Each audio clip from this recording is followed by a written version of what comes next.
Hello, it's me, your boy, and we're back with some litigation paperwork. So instead of this time looking at articles, today we're going to actually go to the source and see what this paperwork actually says. We're going to read two different sets of paperwork. One is 8 pages long.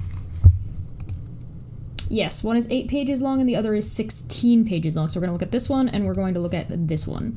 So there is one other submission that is 128 pages long, and that will be probably divided into its own 2 streams.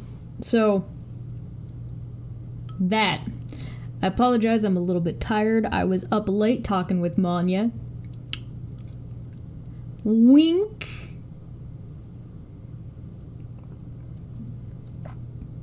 Anyway. I was up till 3 working on a new video that's coming out, so you guys will be excited for that. I'll give you a little bit of a teaser. I actually sing in it, kind of, if you could call it that. So look forward to that, because that's gonna be that'll be soon. If it's not out before the end of this week, it will be out by next week. I'm gonna try and get it out before the end of this week, but just in case. It's a normal-sized mug. I'm just tiny. Yeah, I'm a little bit tired today. So, litigation. Neutral citation number 2020 EWHC 1237QB. Case number. No, it's not more ASMR. I hope you guys liked that, though. That was just for funsies. Oh, the cringe. Okay.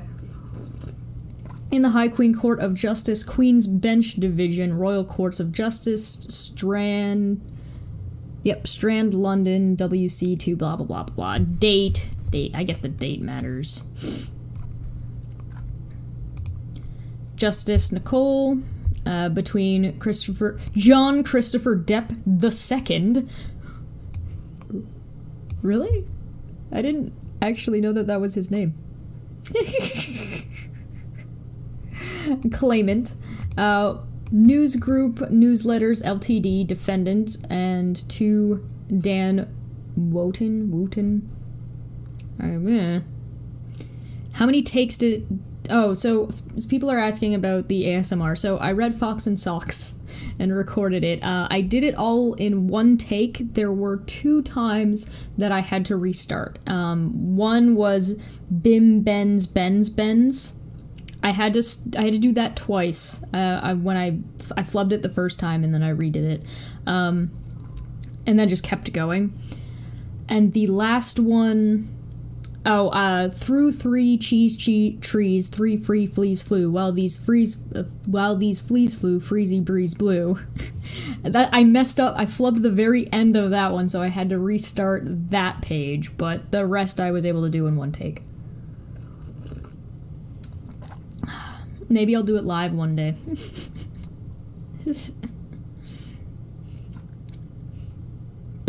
What did I say? Papers? Papers? LTD? Newspapers? What did I read wrong? What did I do? Oh, this is gonna be... Okay, this is gonna be full of just me messing all of this up. That's what this is gonna be. David Sherber, born, Kate Wilson, instructed, blah, blah, blah. Hearing date the 13th of May, 2020. Blah, blah, blah, blah, blah, blah. I direct that pursuant to CP... RPD 39A, paragraph 6.1, no official shorthand note shall be taken of this judgment, and that copies of this version as handed down may be treated as authentic. Inkboy for 2 said I broke a bone in my tongue just by listening to it. Actually, the part that I find the hardest is, what is it? It's not so much my tongue, it's my cheeks, because your mouth isn't changing shape, and it's really interesting. You should try reading it out loud someday. Mr. Justice Nicole, 1. The trial of this libel action is presently due to start on the 7th of July 2020 with a 15-day time estimate. It was previously listened to start on the 3rd of March 2020 with a 10-day estimate, but it was necessary for that hearing to be adjourned. 2. I have set out the background to the action in previous judgments stated 6th of March 2020 on the defendant's application for disclosure, C 2020 EWHC 505 QB, on the 20th of March 2020, adjournment of the trial date, C 2020 EWHC 1150 QB, and on the 4th of April 2020, explaining why part of the trial had to be in private. Oh, I like your new name. That's cute, Moon. That's adorable. 3. I have now held a hearing for directions. The major issue of controversy is whether the claimant should be given permission to rely on the witnesses' statements of 2 potential witnesses and to call those witnesses to give evidence at the trial. Those witnesses are David Kilinaki, SNR Senior, SNR Senior, and Kate James. The application was issued by the claimant's solicitors on 10th of March 2020. It referred to 4 additional witness statements and witnesses in addition to Mr. Kilinaki and Miss James. These were Vanessa Paradis and Winona Ryder. However, shortly in evidence of the hearing today, the defendants indicated that they consented to late service of the witness statements of Miss Paradis and Miss Ryder to give and to them giving evidence on the claimant's behalf at trial. It is not therefore necessary for me to say more about those 2, save that I also content to give the court's consent so far as it is necessary in relation to them. Yay! 5. I turn, therefore, the other 2 witnesses, Mr. Kilinaki and Miss James, Mr. Sherborne, who represented the claimant on this occasion, recognized that the claimant needed relief from sanctions. The reason for this was that in the directions order, which I had made on 6th of March 2020, I had said that any further witnesses' statements on which the claimant wished to rely should be served by 4 p.m. on Friday, the 6th March 2020. The witnesses' statements of Mr. Kilinaki and Miss James were served at 12:04 a.m. on the 7th of March 2020. 6. The procedure and criteria for approaching an application for relief from sanctions as is well known was set out by the Court of Appeal in Denton v. T.H. White, Ltd., 2014, EWCA Civ 906, 2014, 1 WLR 3926. There are 3 stages. A, I'm going to call them A, B, and C because we're all already going through numbers. A, assessing the seriousness or significance of the breach. 2, considering why the default occurred. And 3, considering all circumstances of the case and in prior, the factors listed in CPR R 3.91A and B. Ugh. Mr. Sherborne accepted that any breach of a court direction had a serious element to it, but he submitted the delay in serving the witnesses' statements was relatively short. More importantly, since the trial had been adjourned from its original date of the 23rd of March 2020, the defendants had already had some 8 weeks since the witnesses' statements were served, and there would be a further 8 weeks before the adjournment trial was due to start. That would be sufficient time for any further disclosure which was required by the parties as a result of the admission of this additional evidence and for the defendants if they wished to serve evidence in response. Woohoo! 8. I agree with Mr. Sherborne that, in view of the adjournment of the trial, future hearing dates are not imperiled by the breach of the conduct of the litigation as not otherwise been disrupted bracket, not for any serious extent, end bracket. 9. I raised with Mr. Sherborne whether it was right to focus on the 6th of March date, which I had set, rather than the original date for the exchange of witness statements, which was in December of 2019. His response, which I now accept, was that after December of 2019, the pleadings had been further amended, and there had also been further witness evidence from both the claimant and the defendants. My purpose is setting the 6th March date for the service of any further witness statements had to be seen in the context of a trial which was then due to start on the 23rd of March. So essentially what they're saying is like, hey, you sent out this stuff late. And it wasn't that late, admittedly, and we're trying to get this court date by the 23rd of March, and you're giving us stuff after the 6th of March. Limiting the amount of time. 10. It is obvious that I must consider the application for relief from sanctions against the background of the circumstances as they now exist, rather than as they existed at the date of the breach. Ms. Was, QC, who represented the defendants, did not suggest otherwise. 11. The book White says at paragraph 3.9.4,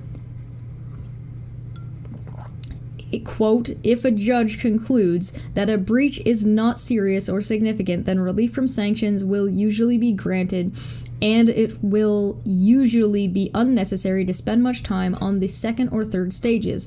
If, however, the court decides that the breach is serious or significant, then the second and third stages assume greater importance. End quote. 12. Sorry, I just saw chat. You guys distracting me with other things rather than this really, really important court case. Why?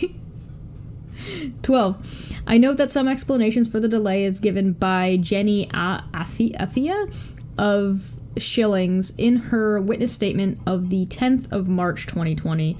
She says at paragraph 8 of that statement, quote, the claimant encountered practical difficulty in obtaining signed copies for each of the following witness statements, bracket, which included those of Miss James and Mr.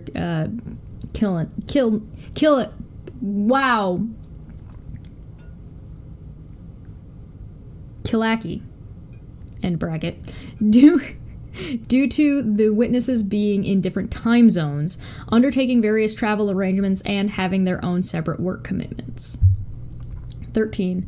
By dealing collectively with several witnesses' statements in this matter, it is only fair to say that it is more difficult to access the degree to which there is justification for the delay in serving any individual witness statement. But I accept the submission from Mr. Sherborne in line with the note in the White Book that this is of relative unimportance, since I accept that the breach for which the claimant seeks relief is neither serious nor significant.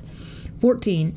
As for the third stage, that too will be of little importance, since the breach can now be seen as neither serious nor significant. I certainly recognize that Miss Was submitted that the evidence of Mr.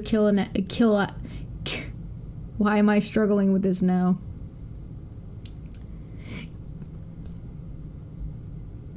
Kilaki and Miss James was not relevant, or it was disproportionate to allow the claimant to adduce. I don't know what that means. Let's look up what the word adduce means. I don't know what this word is. Oh, cite as evidence. There we go. So they're saying, if I'm reading this correctly, then essentially this is saying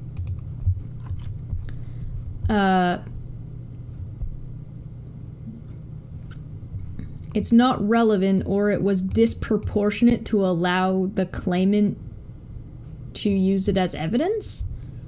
That's bizarre to me. Not that that means much.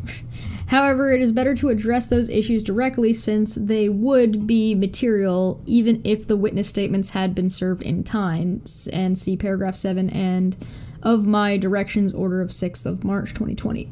15. I shall grant the claimant relief from sanctions for the late service of the witness statements. Okay, so I think that's what they wanted. I think? The claimant was like, yeah, this is a day late for very good reasons, and the judge is saying, all right. That's a long way to say okay. I'm gonna have to say this guy's name a ton, and I'm gonna struggle with it the whole time, because for some reason I want to put an N in there. It's Kalaki, whatever. David Kalaki is a mechanic. He says that he had worked for the claimant since about 2010.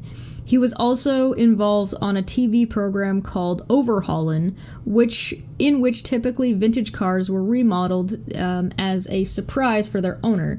In 2014, the claimant asked Mr. Kalaki to see if a car belonging to Miss Heard, a 1968 Mustang, could be overhauled for the program. Mr. Kalaki's suggestion to this effect was approved, and the Mustang was overhauled in 2014. Mr. Kalaki's statements refers to a conversation which he found unsettling and which took place at some point in 2014 when he was explaining to Miss Heard how to operate the sound system in the car. Mr. Kalaki's statement also refers to a time in June 2016 after Miss Heard and the claimant had separated. He says that an employee of the claimant told him to bill Miss Heard for the new work on Miss Heard's Mustang. He says that Miss Heard was upset by this and was verbally abusive to him. Mr. Kalaki's statement also refers to an incident in December of 2016 when Miss Heard's father, David Heard, allegedly threatened him and verbally abused him. Mr. Sherborne submits that this is relevant evidence which the claimant should be allowed to adduce. He submits that the paragraph 8A and reamended defense and defendant's plea that throughout their relationship the claimant was controlling and verbally and physically abusive toward Miss Heard, particularly when he was under the influence of drugs and or alcohol. End quote. This allegation is denied by the claimant in his reamended reply. 19. Mr. Sherborne submits that Mr. Kalaki's evidence shows that Miss Heard was not controlled and intimidated by the claimant. He emphasizes that the defendant's pleading of the claimant's controlling behavior is general and not confined to the specific incidents of alleged violence.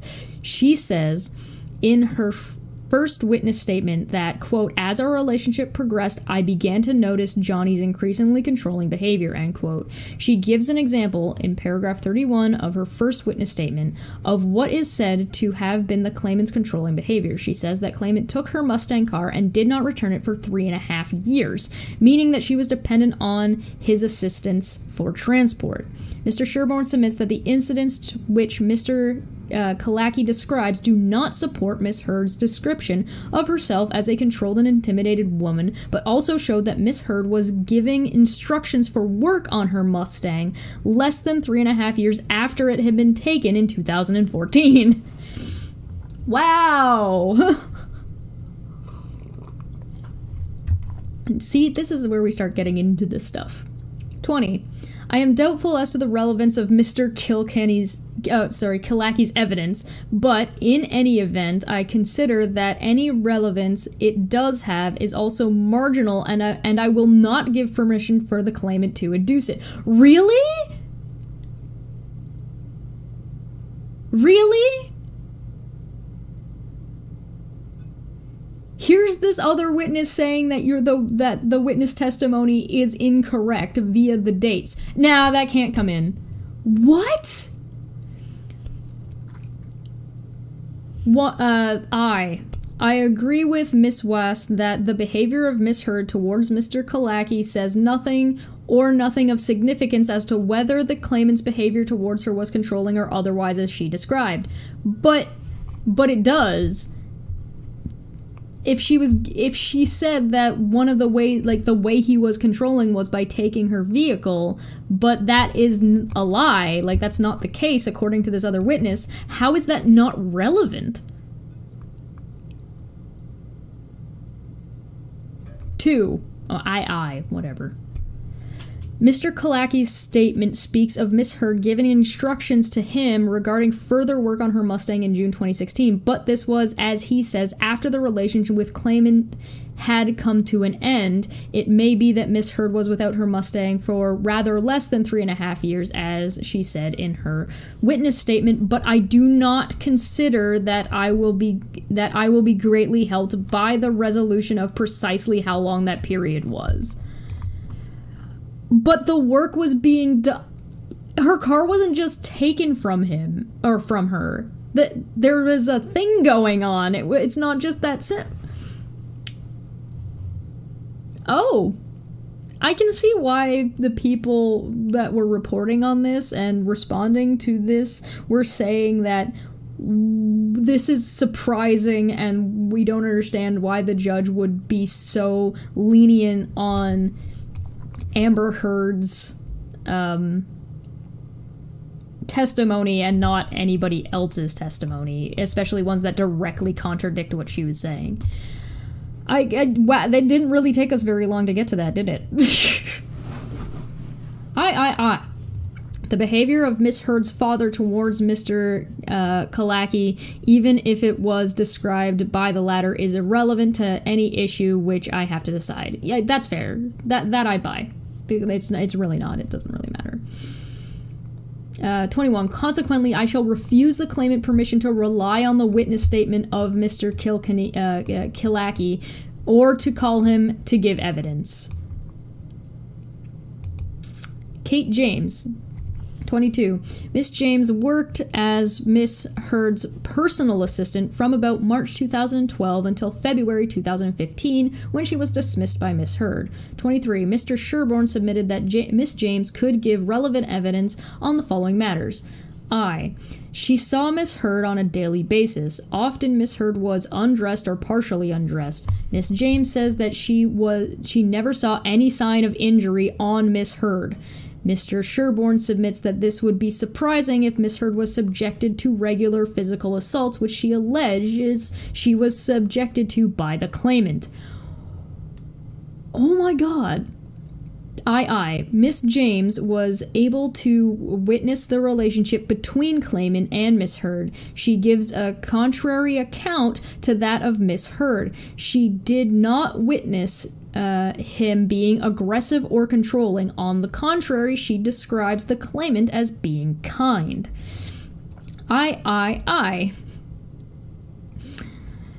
In her third witness statement, Miss Heard says that she consumed only a limited amount of alcohol. Miss James paints a different picture. She also describes Miss Heard's use of drugs. She gives evidence of Miss Heard's willingness to lie, A, regarding the immigration status of Savannah McMillan, and B, regarding the alleged smuggling of dogs into Australia. The stupid dogs. Don't smuggle animals into other countries, please. Just don't do that. 24. Miss Wass opposed the admission of Miss James's evidence. Miss Wass argued, much of what Miss James had to say was irrelevant to the issue which I had to decide. Miss James had been dismissed by Miss Heard. Miss James was a disgruntled ex-employee whose evidence was tainted by spite and which should be excluded in interest of proportionality. Oh my god.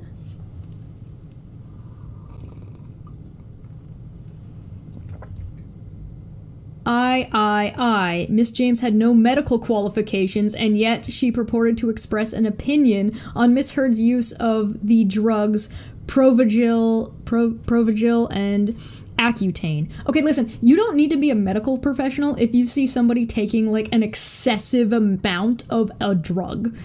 Like, if you guys saw me and I pop, like, 2 Tylenol, like, on stream, you see me take 2 Tylenol, whatever. But then within 5 minutes, I take another 2, and within 5 minutes I take another 2, and within 5 minutes I take another 2. I really don't think you need to be a medical professional to be like, that's a lot of Tylenol.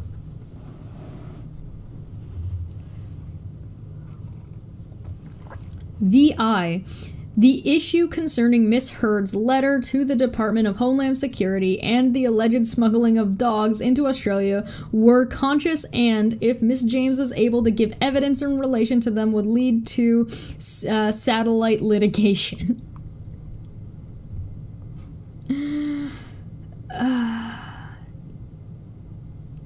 I could, but I'm already using numbers. 25. Both Mr. Sherborne and Miss Wass agreed that the issue which I had to consider was not all or nothing. In other words, it was open to me to give permission to the claimant to adduce parts of the witness statement of Miss James and not allow him to adduce other parts. I agree, that is so. While I agree, 26, while I agree with Miss Wass that part of Miss James's witness statements are either irrelevant or inadmissible, or it would not be proportionate to allow the claimants to adduce them, I accept Mr. Sherborne's proposition that there are other parts which the claimant should be allowed to adduce. Where I restrict the claimants from adducing parts of the evidence, I make it clear that I am not intending to limit how the defendants may cross-examine. So the claimant is very, very limited in what they're allowed to ask, but the defendants aren't limited on how they cross-examine Miss James. If the defendant wish to cross-examine her about motives for giving evidence, they may do so. However, I may have consequences for the way in which the claimants may re-examine Miss James. 27. This being my view, I kind of want to look a little bit more into the way, like, this judge, because this judge seems like, I'm wondering if this judge is just really sexist and like, oh yes, poor women's. And I'm not sure. This is fucking awkward. 27. This being my view, I must consider the witness's statement of Miss James for most purposes. I can take her statement paragraph by paragraph, although occasionally I need to break the paragraphs down. Paragraph 1 to 6. These are introductory and may be adduced by the claimant. Paragraph 7. The redesign of Miss Heard's apartment. This is irrelevant or disproportionate and may not be adduced by the claimant. Paragraph 8. Miss Heard changed the style of her clothes. This is irrelevant or disproportionate and may not be adduced by the claimant. Paragraph 9. Miss Heard taking photographs of James's son. This is irrelevant or disproportionate and may not be adduced by the claimant. Paragraph 10, tipping off paparazzi, and Miss James being sent to buy magazines. This is irrelevant or disproportionate and may not be adduced by the claimant. Paragraph 11, Miss Heard asking for designer clothing. This is irrelevant or disproportionate and may not be adduced by the claimant. Paragraph 12, Miss Heard's concern that the claimant might leave her. This is irrelevant or disproportionate and may not... You really don't think that would be relevant? Or disproportionate? Okay, this is my thing with this. They're using this a lot, and from my understanding, it means that it's not really fair to bring them in. It's too swayed to one side, which I find it bizarre if you're going to rely on Amber Heard's testimony and then say, well, anybody else's testimony is going to be disproportionate. What the fuck? This seems really relevant. Paragraph 13. Miss Heard humiliating Miss James in the presence of a handyman, Victor. This is irrelevant. That also seems relevant. I don't understand why this judge is choosing to ignore any other times that Miss Heard has been abusing or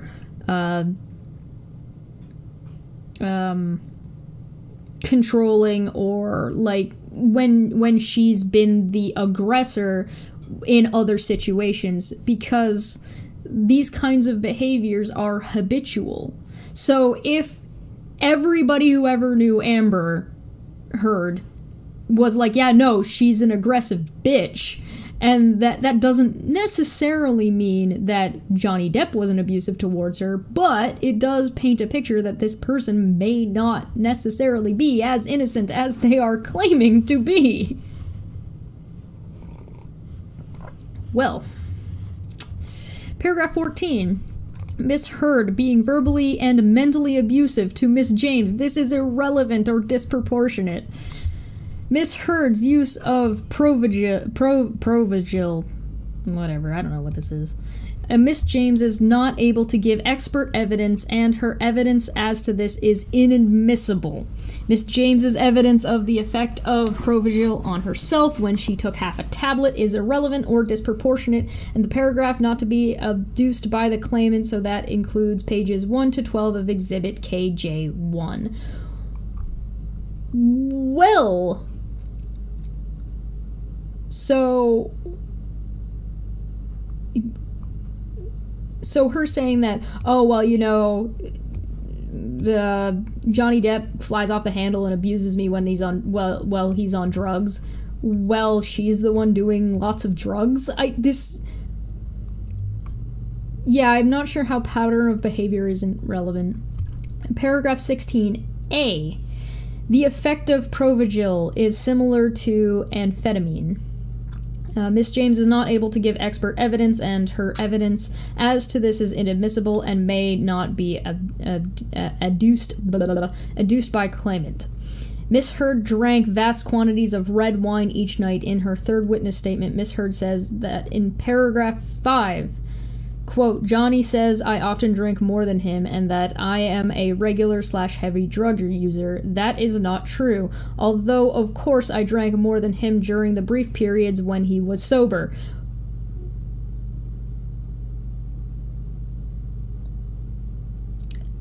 That sounds weird. If he was sober, then to be respectful, I would usually check with him and see that it was okay for me to drink wine in front of him. He would say yes and often insisted on pouring me wine, end quote. So, this part of paragraph 16 potentially responds to evidence of Miss Heard and may be adduced by the claimant. Okay, so this is allowed. Paragraph 17, Miss Heard's use of accuant. Miss James is not able to give expert evidence of this claim and is inadmissible, may not be adduced by the claimant. Paragraph 18, Miss Heard took magic mushrooms and MDMA. In her third witness statement, paragraph 6, Miss Heard admits to taking these drugs. This evidence in paragraph 18 is therefore irrelevant and may not be adduced by the claimant. Okay. Paragraph 19, Miss Heard sending abusive texts to Miss James and being cross when Miss James sent her an SMS message. This is irrelevant or disproportionate and may not be adduced by the claimant. Paragraph 20, abusive messages to Miss James on her birthday. This is irrelevant or disproportionate and may not be adduced by the claimant. Paragraph 21, Miss James saw no sign of a serious or messy fight when she called unannounced. The claimant may adduce this evidence. There's something.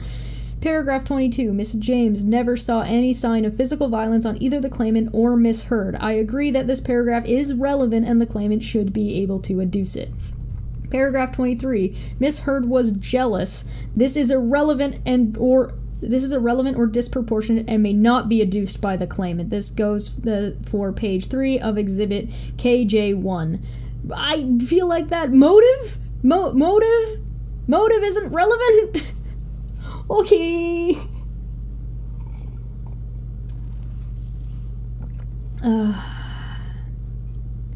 Dapper Dino says, it's super convenient that all these times Heard was being abusive is irrelevant to figuring out if she's an abuser. It's super convenient. Yeah, isn't it? No wonder people are like, I feel like people should be angry at this judge after reading this. Like, I'm starting to get angry at this judge. Like, who decided this? Paragraph 24, Miss James's impression of the claimant. This is of some relevance and is not disproportionate to the claimant to adduce it. Oh, so Okay, whatever. Fine. Miss James's son's impression of the claimant and Miss Heard, and the degree to which Miss Heard contributed to the Children's Hospital Los Angeles, this is irrelevant or disproportionate and may not be adduced by the claimant. I would have to see about what they were saying about that to see if that was relevant or not. I don't know. That might be kind of irrelevant. Paragraph 25 to 26, Miss Heard's letter to the Department of Homeland Security regarding Savannah McMillan and Exhibit KJ1, paragraphs 4 to 5. I agree with Mr. Sherborne that this incident is potentially relevant to Miss Heard's credibility because it concerned her credibility. It was not a matter which had to be pleaded. The issue of potential relevance is whether Miss Heard said something to the department which she knew was untrue. I agree with Mr. Sherborne that this is relevant, self-contained, and the risk of satellite litigation does not persuade me that it should be excluded. The claimant may adduce this evidence. So if they're fine with pulling up things that might be relevant to her credibility, why would you ignore the witness up here that directly contradicts what she was saying if you're trying to get her credibility, right? Like right here. And like if you're trying to say that, oh, we're concerned about her credibility, but let's ignore all these witness statements of her being abusive. What are you talking about? How is that? This is frustrating. And this is only 8 pages. Paragraph 27 to 31. The smuggling of dogs into Australia. The potential relevance of this issue is whether Miss Heard said something to the Australian authorities or court which she knew was untrue. There is an overlap with the objection which the defendants have expressed to certain other passages in witnesses' statements served on behalf of the claimant. For instances, the witness statement of Kevin Murphy. I have directed that the defendant's application to exclude those paragraphs will be heard at a convenient point or points at trial. It is sensible to defer similarly the issue of whether these paragraphs of Miss James's statements can be adduced by the claimant until the defendant's objections to the passages in Mr. Murphy's witness statement can be resolved. Paragraph 32. And page 6 of Exhibit KJ1-2013, incident regarding providing altered certificates of when the dogs were inoculated and whether there was a vet who could be greased. Potentially this matter also goes to Miss Heard's credibility, and the claimant should be entitled to adduce it. Paragraph 33 to 37, the effect on Miss James working for Miss Heard, save for the first 2 sentences of paragraph 36. Miss Heard's dismissal of Miss James without notice. These paragraphs are irrelevant or disproportionate and may not be adduced by the claimant. That includes pages 7 to 8 of Exhibit KJ1. I'm kind of confused. If you're saying that her motives of whether or not she was like a jilted ex-employee, a disgruntled ex-employee, so her things, why are you using that as justification to ignore part of this like earlier? I don't know. Conclusion.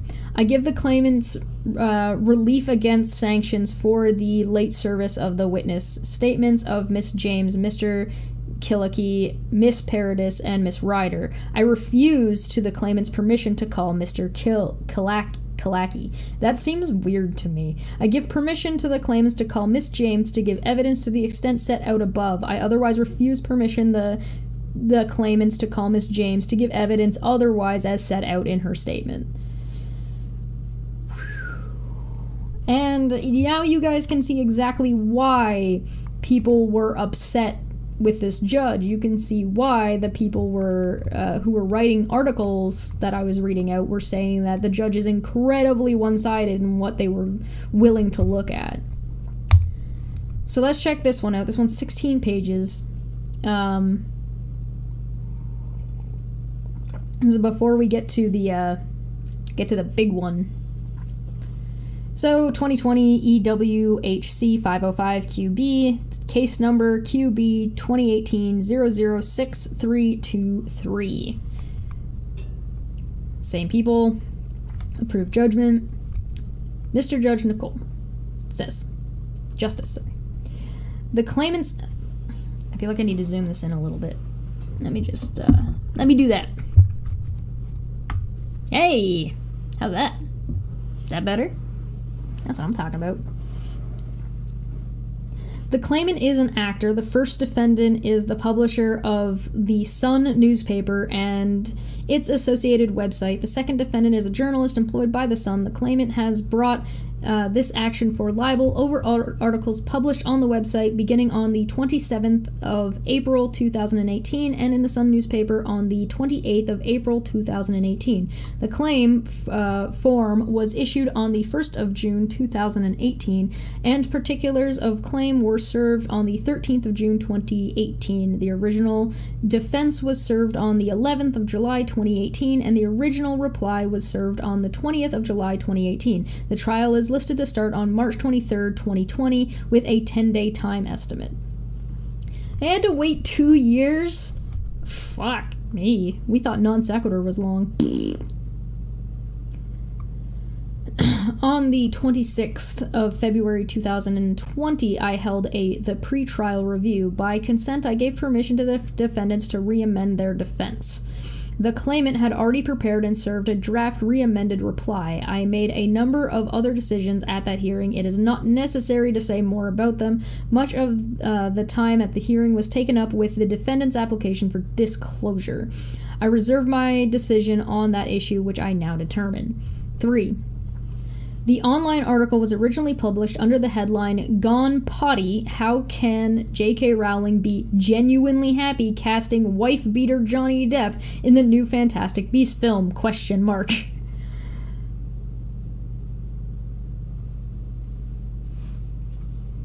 Nice title! Fucking wow! Guys! Holy shit!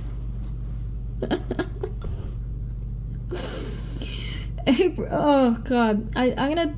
Okay, before I forget, I saw somebody say that, you're a Johnny Depp apologist, and I was kind of stunned by that a little bit. My brain took a minute to catch up because I was like, a Johnny Depp apologist? Now I knew what they were referring to, but my brain started breaking down what is a Johnny Depp apologist. So I immediately went, okay, so either they're apologizing for,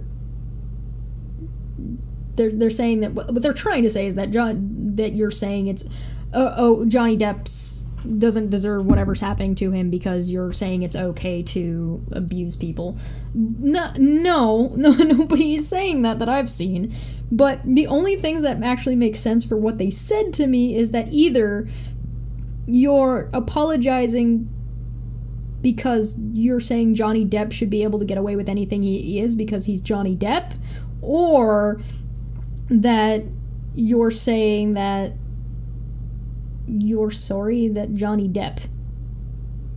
I don't understand what a Johnny Depp apologist is. Like, it literally makes no sense to me. It's like saying, well, I only watched this movie because Johnny Depp was in it.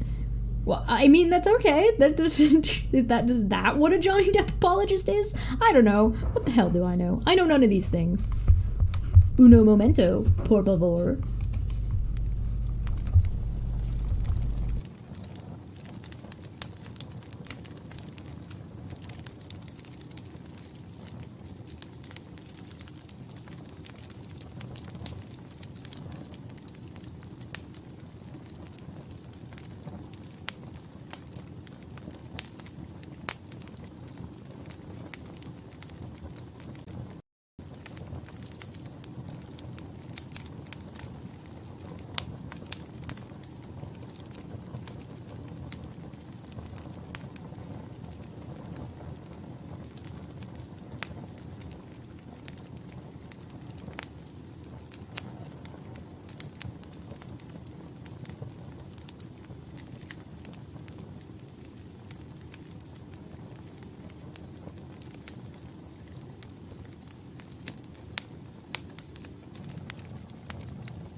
There was a knock on my door. I have returned. Yeah, I don't understand what a Johnny Depp apologist is. That was the conclusion I came to. I don't get it. I also haven't seen anybody making any of those arguments. It just seemed bizarre to me. Alright. God, the headline. By the 28th of April 2018, the headline of the online article had been changed to "Gone Potty, How Can J.K. Rowling Be Genuinely Happy Casting Johnny Depp in the New Fantastic Films After Assault Claim?" The amended headline. The print copy of the article in The Sun was under the same amended headline, and it was substantially the same terms. 4. The claimant pleads that the meaning of the article was as follows, quote, "The claimant was guilty on overwhelming evidence of serious domestic violence against his then-wife, causing significant injury and leading to her fearing for her life, for which the claimant was constrained to pay no less than £5 million to compensate her, and which resulted in him being subjected to a continuing court restraining order, and for that reason is not fit to work in the film industry," end quote. Jesus, that's not what we read at all. This is UK, yes.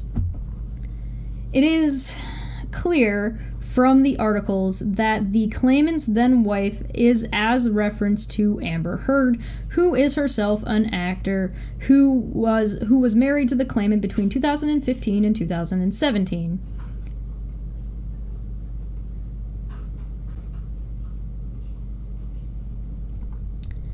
Six, the principal substantive defense on which the defendant rely is that of truth as contained in Defamation Act 2013 S2. The meaning which the defendants will seek to prove is true is that the claimant beat his wife, Amber Heard, causing her to suffer significant injury and on occasion leading her to fearing for her life. Okay. So if this is what the defendants are seeking to prove, that he beat his wife, causing her to suffer significant injury, could you please explain to me how somebody who saw her naked and buying clothing, their testimony, should not be submitted to the court?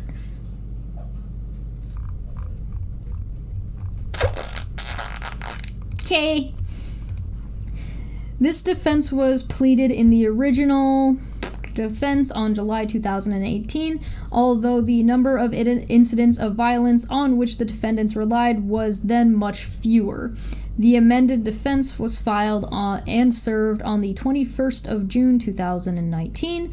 This added substantially the number of incidents on which reliance was placed. The draft re-amended defense on the 13th of February 2020 adds a further alleged incident and amends the detail of some of the others. So they changed their story up and added some shit. Okay. The claimant in his draft re-amended reply denies that the articles were true in the meaning alleged by the defendants. In his reply, he alleges that it was Miss Heard who assaulted him, which we heard the tape of her doing that and admitting to that, so okay. It is plain that the truth of these allegations that the claimant assaulted Miss Heard will be a contested matter at trial. 7. The defendant's disclosure application notice was issued on the 19th of February 2020. It was supported by the third witness statement of Louis Charalambos of the defendant's solicitors, Simon and Burton, SMB, dated the 19th of February 2020. The claimant relied on the witness statement of Jenny Afia of Schillings, who are now the claimant's solicitors, having taken over from the Brown Rudnick on the 12th of February 2020. Disclosure to date. On the 20th of June 2019, Master McLeod ordered that... I'm assuming that's like a title and not a name, but my brain registered that as a name when I read it, and I'm like, who named their kid Master? And it only makes sense if your last name is McLeod, because that's amazing. So if any of you have the last name McLeod, 1, may I have your children, and 2, may I name the children Master and Mistress.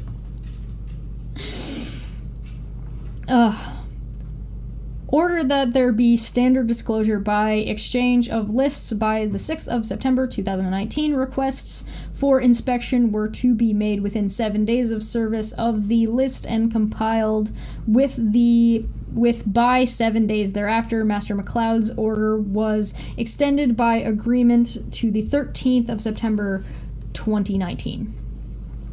By CPR R.31.10.5, the list made on disclosure must include a disclosure statement. The prescribed contents of the disclosure statement are set out in R.31.10.6. 6. A disclosure statement is a statement made by the party disclosing the documents. A. Setting out the extent of the search that has been made to locate the documents which he is required to disclose. B. Certifying that he understands the duty to disclose documents. And C. Certifying to the best of his knowledge he has carried out that duty. 7. Where the party making the disclosure statement is a company, firm, associated, or other organization, the statement must also A. Identify the person making the statement, and B. Explain why he is considered an appropriate person to make the statement. Duncan MacLeod, the Highlander. Yes, there can only be one. 10. Rule 31.10.9 allows a person who is not a party to make the disclosure statements where this is permitted by a practice direction. Practice direction 31A paragraph 4.7 authorizes an insurer or the Motor Insurers Bureau to sign the disclosure statement in certain circumstances that are not relevant here. Paragraph 4.4 of the practice direction says, "Hi, Buck. Boop. You got a boop from Athens. You're welcome. He got your boop. Hi, bud." Quote, if the disclosing party has a legal representative acting for him, the legal representative must endeavor to ensure that the person making the disclosure statements, bracket, whether the disclosing party or in a case to which Rule 31.10.7 applies, some other person, bracket, understands the duty of disclosure under Part 31. Rules and shit. And yes, Inkboy gets a boop. Also, Puck. People can't see you right now, and you need to get your boops. There's the snoot. Boop the snoot. Yes, there you go. Boops. Yes.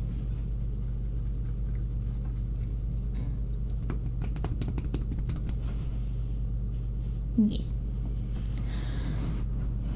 As Blackburn J said in Arrow Trading and Investment EST 1920 versus Edwardian Group Ltd, number 2, 2004, EWHC 1319, Chapter 2004, BCC 955 at 45.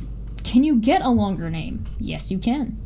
Quote, the purpose of the rule is to bring home to each party his or her individual responsibility for giving standard disclosure, except to the extent permitted by the rules.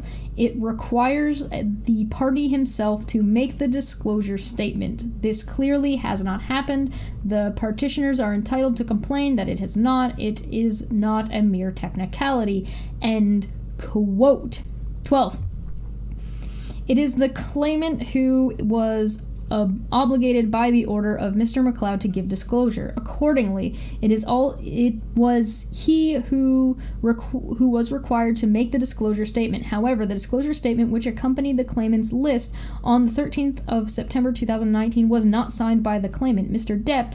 It was signed instead by Brown Rudnick. The statement had also been modified to say, quote, I certify that I understand the duty of disclosure and to the best of my knowledge the claimant has carried out that duty. I further certify that the list of documents set out in or attached to this form is a complete list of all the documents which or have been in the claimant's control and which he is obliged under the order to disclose, end quote.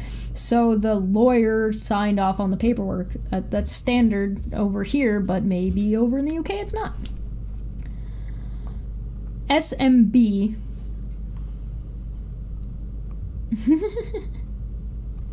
SMB wrote to Brown Rudnick on the 4th of October 2019, inter alia, objecting to this form of disclosure statement. Brown Rudnick did not suggest that they were entitled to sign the disclosure statement in the matter that they did, but said that SMB would be provided with a disclosure statement signed by the claimant as soon as possible. The claimant did eventually provide the signed disclosure statement, but not until the 9th of January of 2020.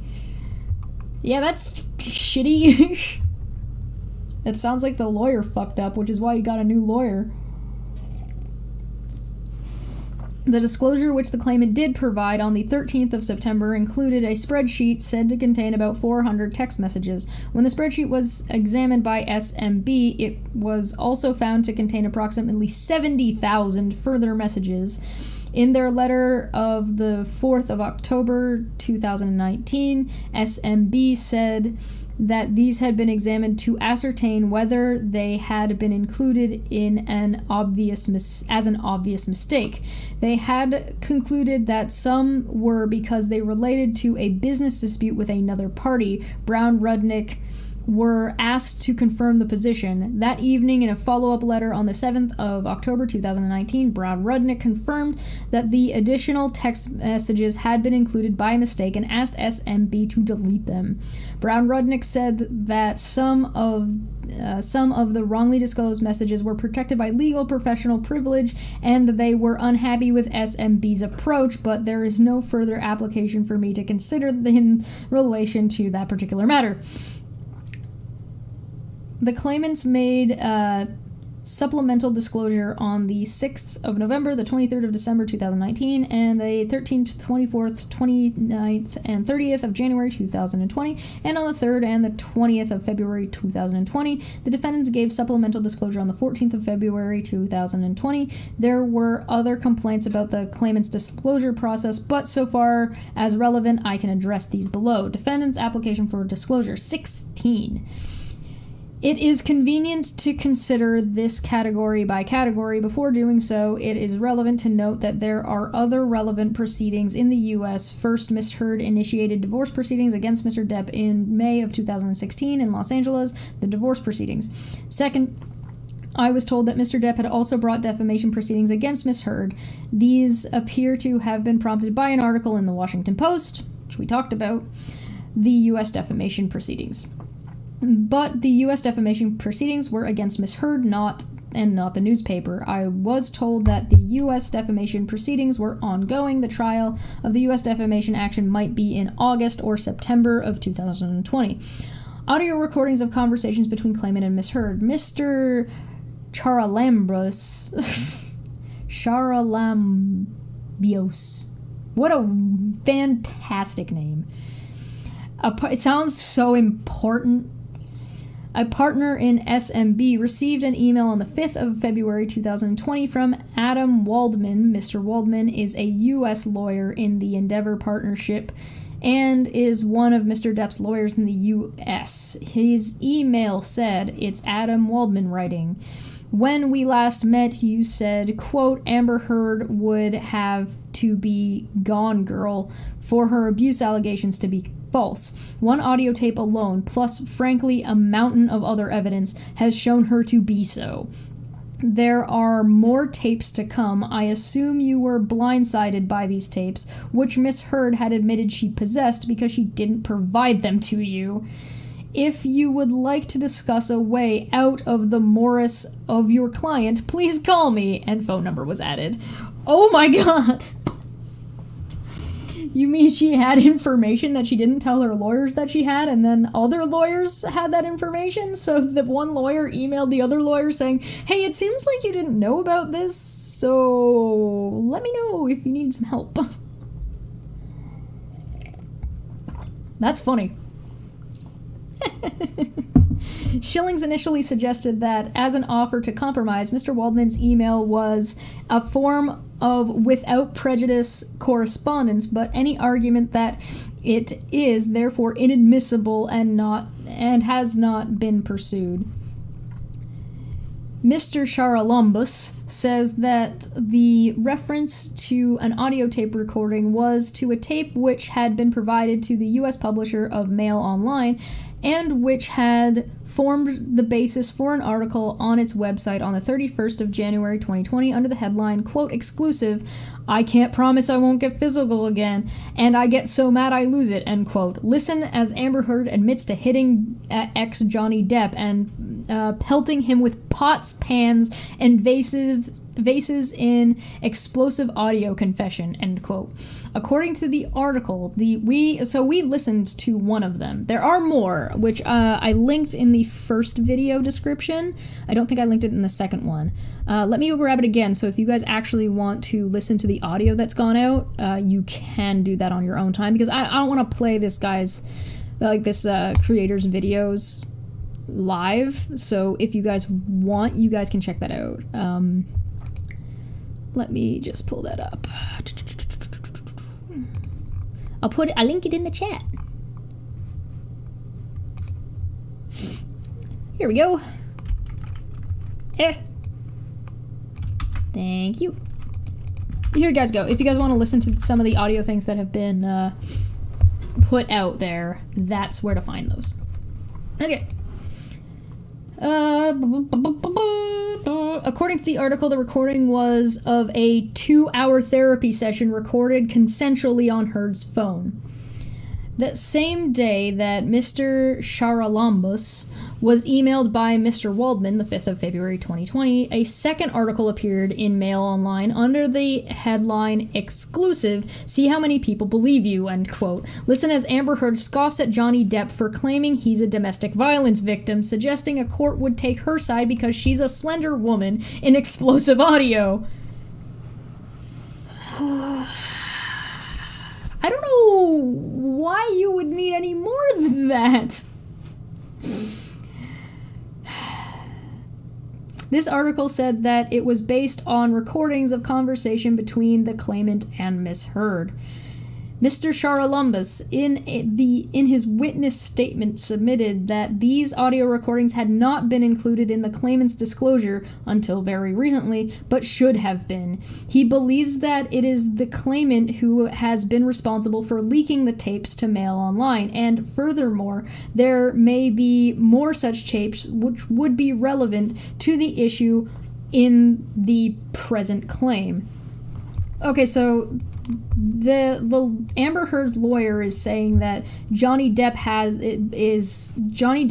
these and he's the one releasing them, and he should have been responsible for putting them in the disclosure earlier, right? It's the same thing that people were accusing Steve of, that, oh, Steve had all this information like Ben and stuff in the background and didn't bring it up to the last minute, which is obviously not the case. So that's the same kind of claim they're making here, even though the Mr. Waldman in his email said that there are more tapes to come. I assume you were blindsided by these tapes, which Miss Heard has admitted she possesses because she didn't provide them to you. So how do you possibly come to the conclusion that Johnny Depp is the one leaking them? He might be, but you have to do more than I think he's doing this. Fucking okay. 22. In her witness statement in response dated the 21st of February 2020, Miss Athea of Schilling says Mr. Waldman received 2 audio recordings on the 27th of January 2020. He did not possess them prior to that. So that's Johnny Depp's lawyer, his American lawyer, saying that he didn't possess them. He received only those 2 recordings, not others. The first recording, if not both, was made by Miss Heard. The claimant does not hold and never held any of these recordings. The 2 audio tapes were disclosed to defendants on the 20th of February 2020. Miss Afa understands that Miss Heard's legal representatives have confirmed that they hold the tapes, and therefore, so far as there are any others, they are in possession or control of Miss Heard, who has been providing evidence to the defendants. There is therefore no purpose in requiring the claimant to disclose them, even if he had any others. 23. On the defendant's behalf, submissions were made by Mr. Wolanski, QC. He submits that there are more tapes to come. He asked me to note the following.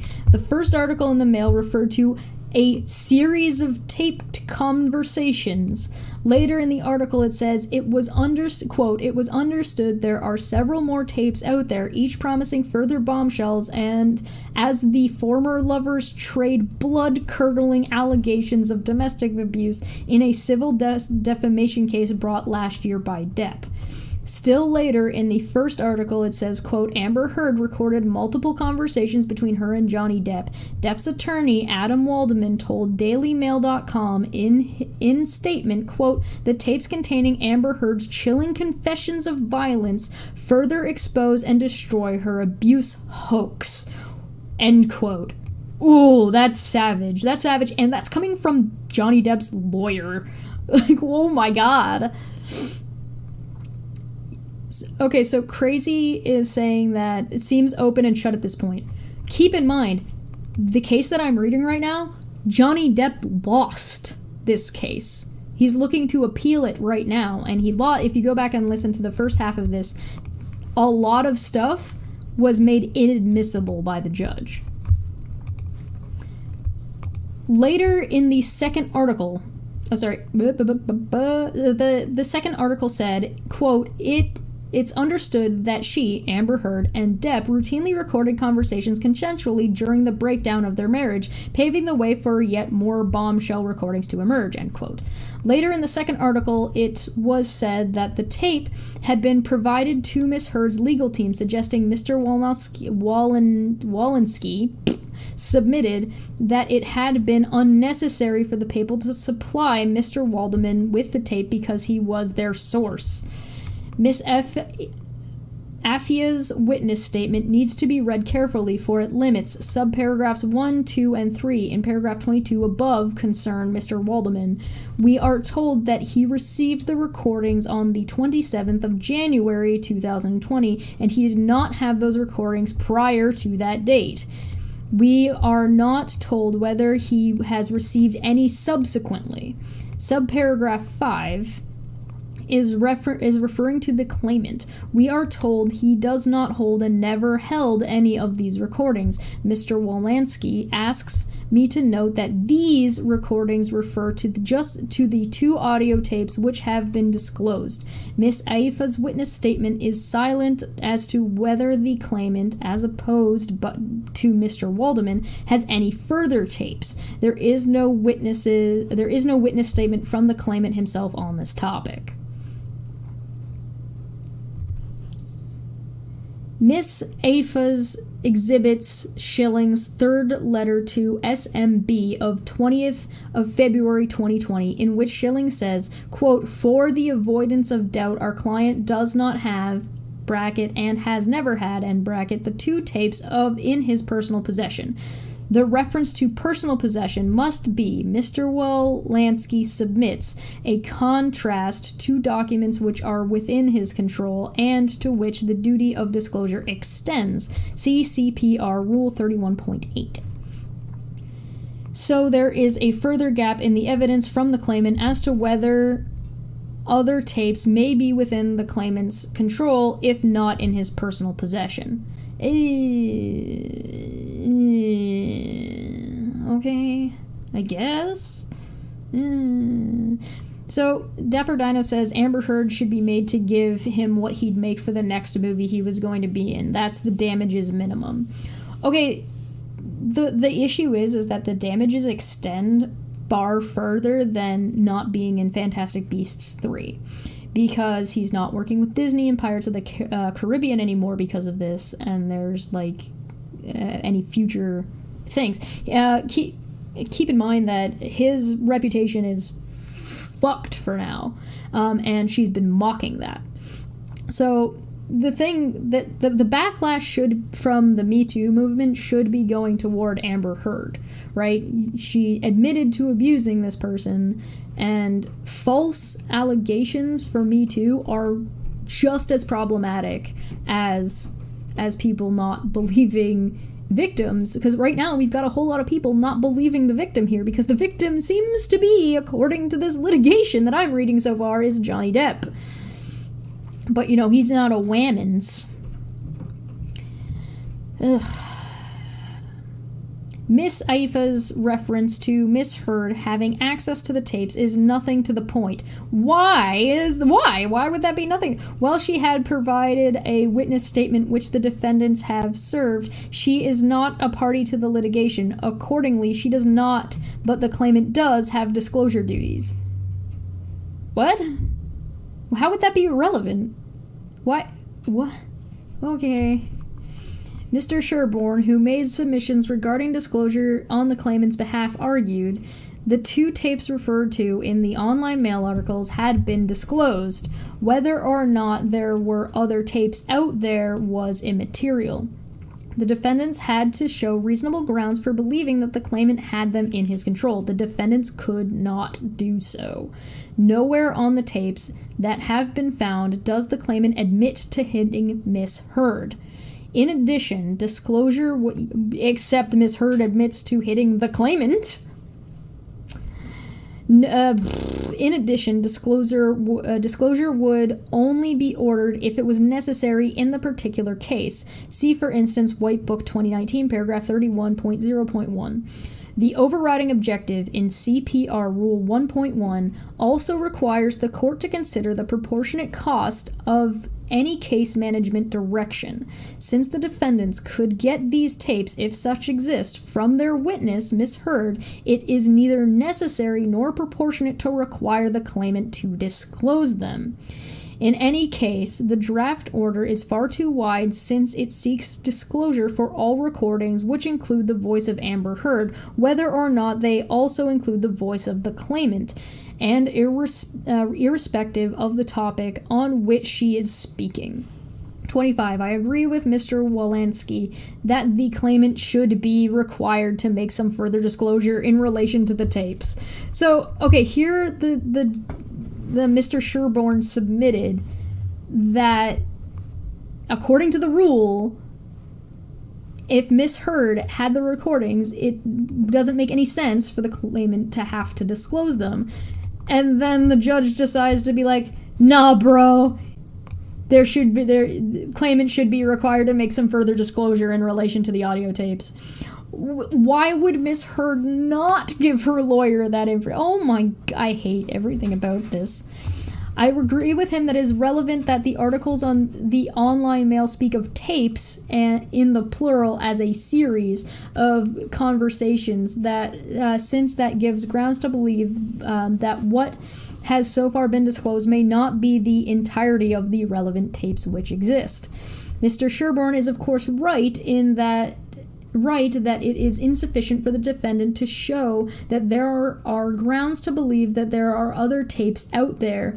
They must show that there are grounds to believe that there are such tapes within the claimant's control. However, in my view, Mr. Wolanski has overcome that hurdle.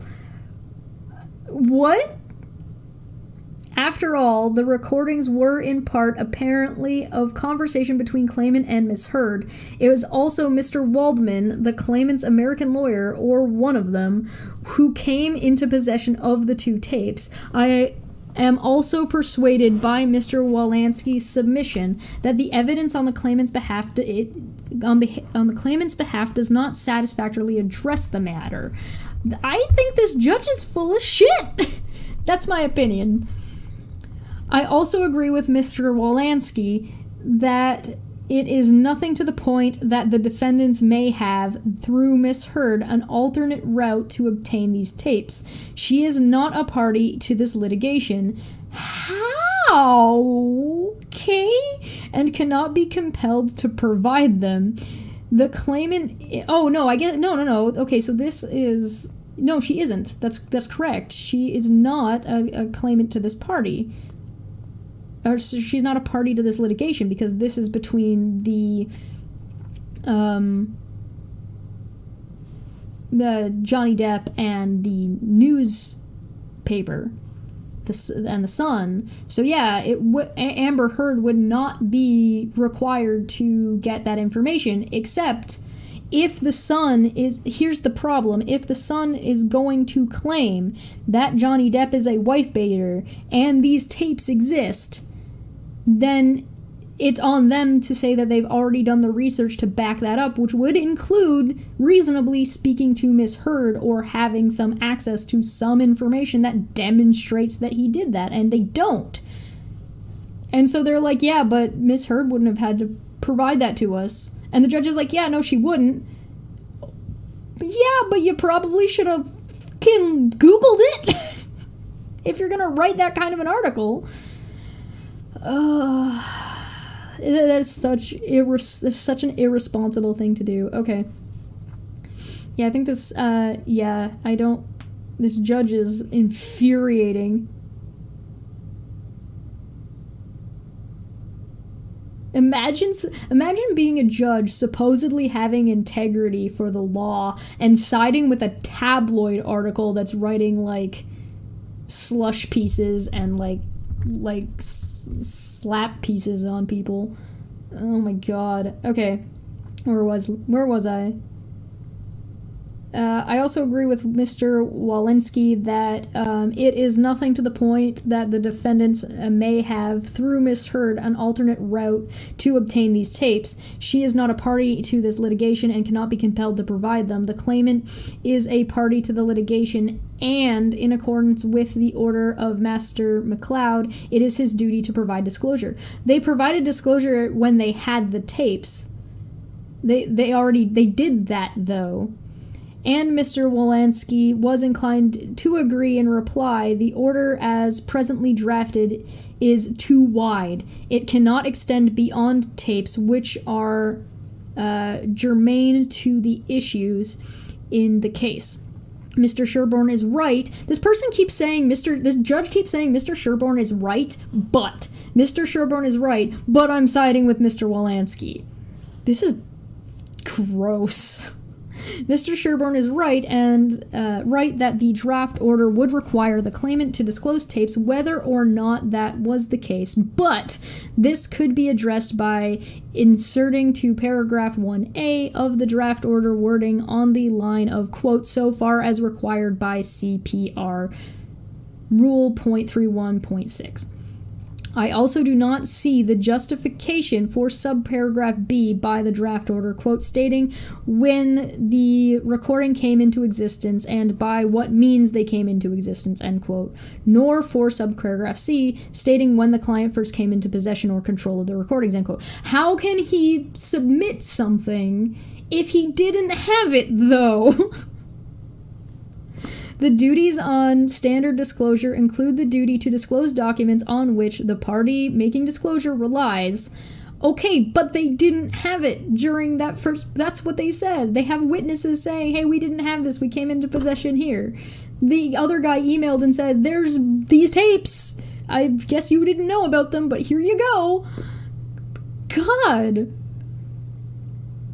No good deed goes unpunished, I guess. CCPR Rule 31.6a. They disclosed them as soon as they had them. They said that.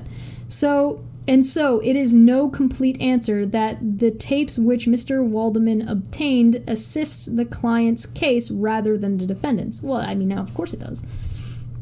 Given the approaching trial, there is an urgency to this process, but the timings in the draft order for paragraph 1A and 2 were presumably based on a decision being given at the hearing. There will need to be some adjustment in view of the fact that this is a reversed judgment. Text messages. This is some bullshit. 26.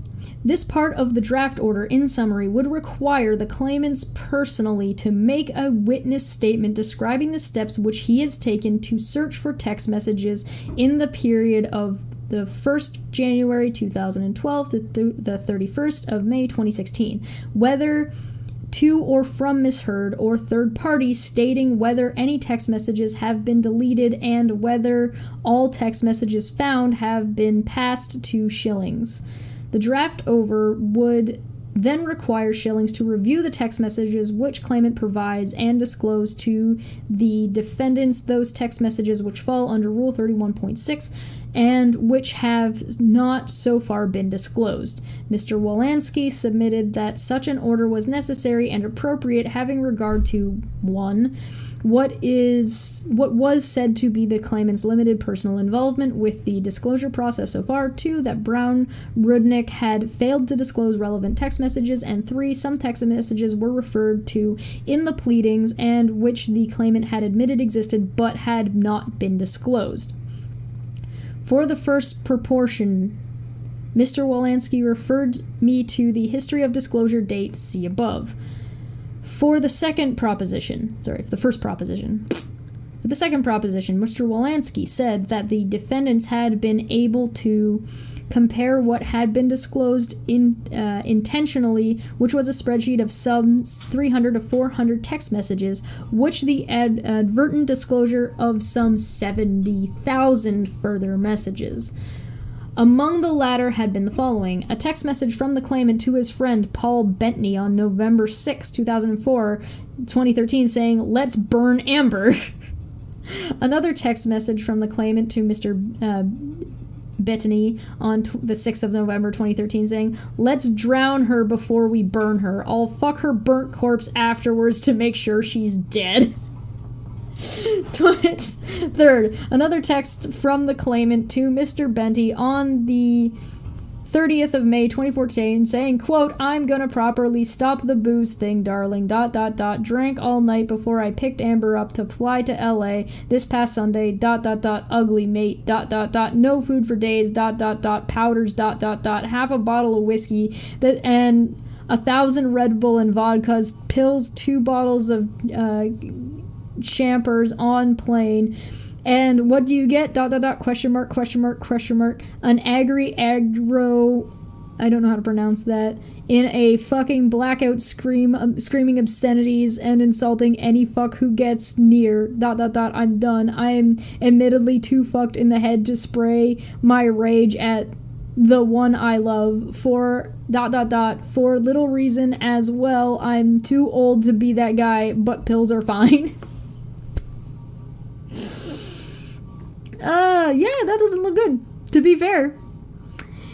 In his witness statement, Mr. Charlambeau said that on the 11th of October 2019, Brown Rudnick did agree that these texts and others to which SMB had referred should be included in the disclosure spreadsheet. He therefore assumes that the claimant accepts that these messages came within R.31.6, but he submits they are indicative of the deficiency in the initial disclosure exercise in which these texts did not feature. Okay, so yeah, this is 2013. Do we remember what the date was then? It's not real if you don't read ... in Trump's voice. Fair enough. Mr. Wolanski argued that the text to Mr. Bettany on the 3rd of May 2014 appeared to relate to the incident pleaded by the defendant's paragraph 8.8.3 in the re-amended defense, which was substantively denied in the re-amended reply paragraph 2.2c. Mr. Wolanski's third position was that the claimant had not disclosed text referred to in the pleadings. He gave example of the re-amended defense paragraph 8.8.2 in which the defendants refer to an incident on the 8th of March 2013 during which that the claimant allegedly assaulted Miss Heard. The defendants plead that in the paragraph that, quote, "The claimant subsequently sent Miss Heard a text message referring to the evening as a disco bloodbath, quote, and a hideous moment," end quote. So, I mean, it doesn't say that he hit her. It says that he might have wanted to. It says that he was very much clearly very angry and definitely got very drunk on this day. But it doesn't say anything about hitting her, but okay. Mr. Wolanski's third, in the re-amended reply 2.2b, this is said. Quote, as to the seventh sentence, it is admitted that the claimant had an exchange of text with Miss Heard on the 12th of March 2013 containing the words quoted therein. The words were used to placate Miss Heard. It is denied that the text related to any alleged physical abuse of Miss Heard, which is denied. End quote. When the claimant was asked to produce the text, the defendants were told that the claimant could not find it. The claimant has now, on the 29th of January 2020, disclosed a screenshot of the Disco Bloodbath text message, that screenshot having been previously disclosed by the defendant. So he said he couldn't find it, then he found it and submitted it. Another example of the text message referred to the pleading which has not been produced at the paragraph 2.8.2 at the re-amended reply. This is the part of the claimant's response to the paragraph 8D of the re-amended offense, in which it is alleged that the claimant on the 21st of May 2016 arrived drunk at an apartment in South Broadway. It is alleged that the claimant's arrival was around 7:15 p.m. In his re-amended reply, the claimant said, quote, the claimant texted Whitney Heard, Miss Heard's sister, on the 21st of May 2016 at 7:30 p.m. in response to a text he had received from her at 7:15 p.m. suggesting his arrival may have been later than 7:15 p.m. Okay. The defendants comment that this exchange of text had not been produced despite their request. They wished the claimant to explain personally what steps have been taken to track down these missing text messages. I'm not sure why this would be... Okay, so if the judge is going to ignore anything that is related directly to this, why they wouldn't ignore this?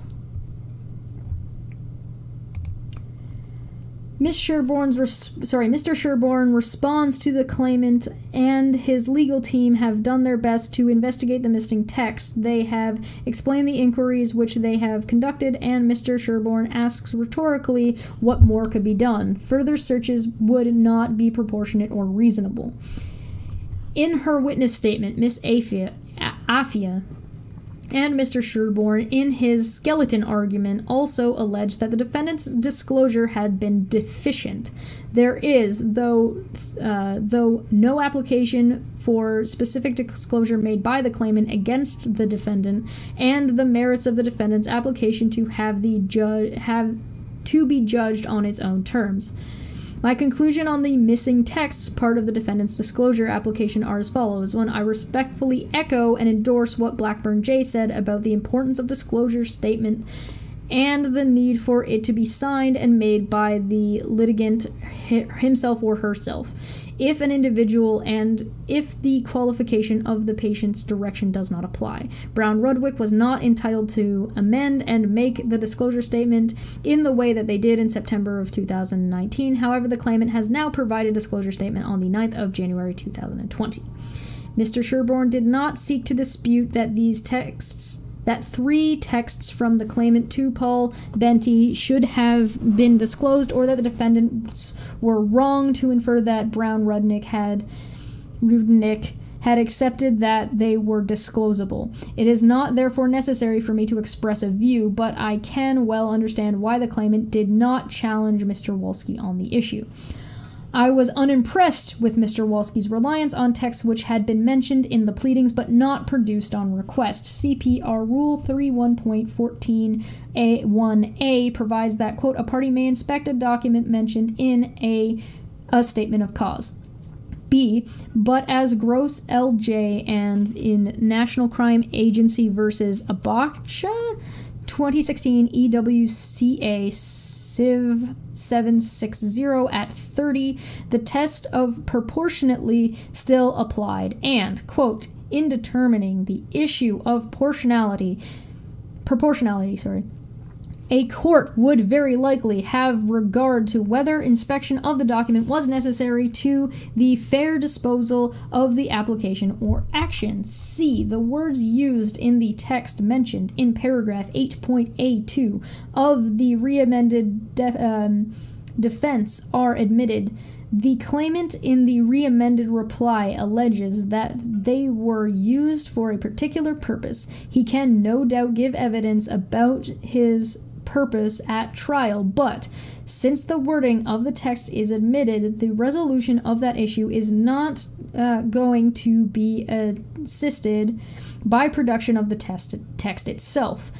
In my view, therefore, inspection of that text is not necessary for the fair disposal of the action, and an order for its inspection would therefore be proportionate. So essentially the judge is saying, listen, they said that this text message happened. You're not saying it didn't happen, so I don't really need to see the text itself to ascertain that the text existed and this is what it said. As long as you both agree, who cares?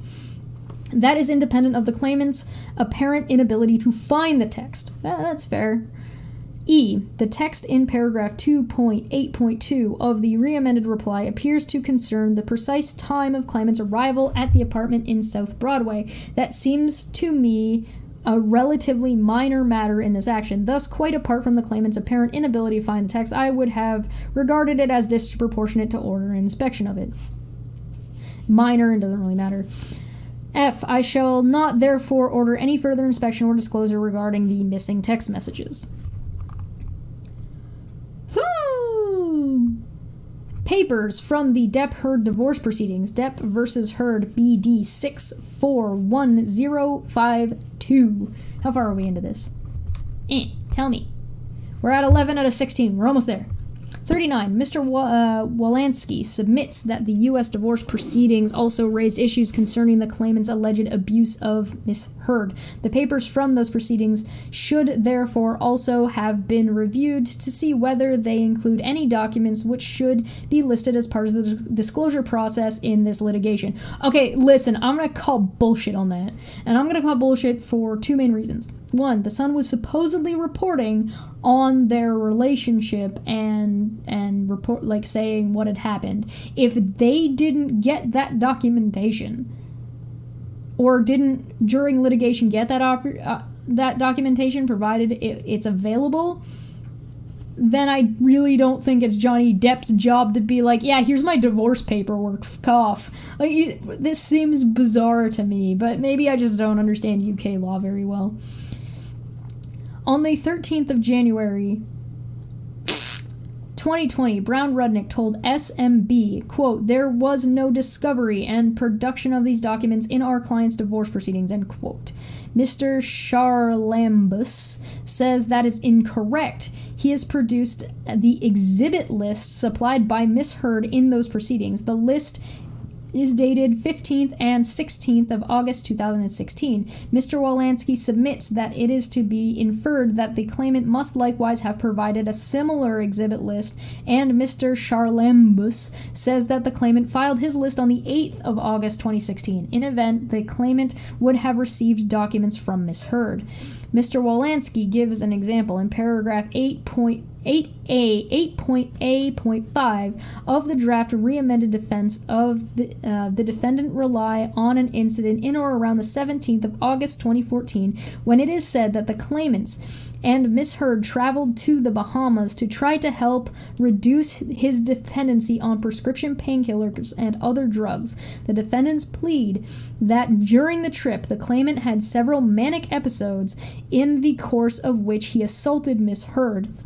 The claimant has responded in the draft re-amended reply, paragraph 2.2e. In summary, he admits the trips took place for the purpose of curing his dependence on painkillers, not other drugs. He accepts the process was painful, but denies he assaulted Miss Heard.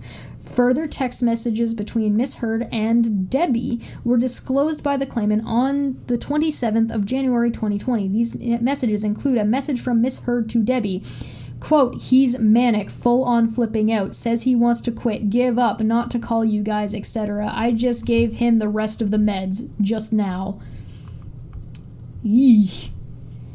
Mr. Wolanski submits that these... It's almost like life is difficult and sticky. Mr. Wolanski submits that these were disclosable by the claimant since one of the issues in this case concerns the claimant's mental state. In her witness statement, Ms. Afia says that since the defendant now have the text messages from Ms. Heard, it is neither reasonable nor proportionate to require the claimant to produce them because they're not in his control. It is also... I'm just explaining. It is also safe to assume that if there are any other relevant documents from the divorce proceedings, Ms. Heard will also provide them. The defendants also asked for disclosure of the exhibits in the divorce proceedings. Ms. Afa said this, quote, I am instructed that the court reporter in the divorce proceedings maintains the record and exhibits in those proceedings. Brown Rudnick made requests from the reporting agency for records requested by the defendants. The reporter requested a signed authorization from the claimant, which I am instructed he gave. The reporter refused to provide the records on the basis that it is only the lawyers on record for the divorce proceedings who can obtain them. Mr. Wolanski submits these documents must still be in the claimant's control for the purposes of CPR Rule .31.8 B or C, since the claimant has or had right to possession of them or has had a right to inspect or take copies of them. Okay, so essentially, the defendants asked for that paperwork. They went to the court reporter to get them. The court reporter said they needed the signed authorization from the claimant. The claimant said, okay, here's my signed authorization. And then the reporter said, you can't have them. And so they're now arguing that, well, he should have got us a copy. Well, he tried. Oh my God. It's just stupid.